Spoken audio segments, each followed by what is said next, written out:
I never believed him, and that is no surprise. But Khan's words were true. This strange river took me to the past. The moment where I sent out the signal and destroyed all the Dark Ones. Then it dropped me off at the place where I can find the last survivor of that race. A helpless and harmless child. Khan called him the Last Angel.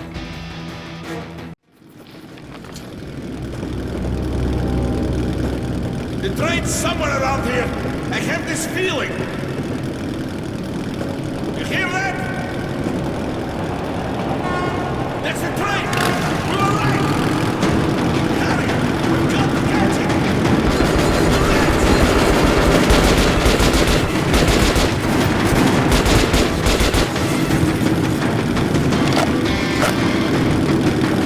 Hold on up here!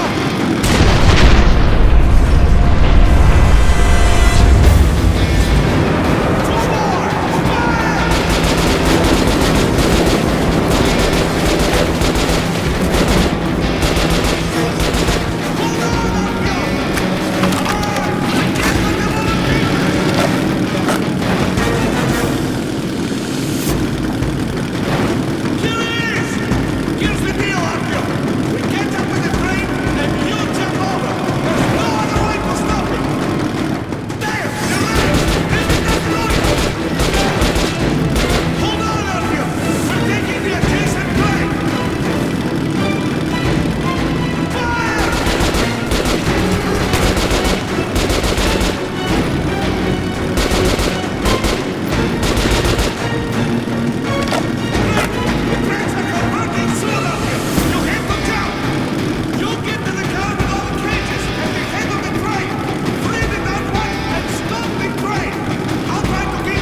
Mom? Mama? Mama? Artyom, darling, you're so big now. Mom, I'm scared. Don't be afraid. There is nothing to be afraid of now. Don't leave, Mom.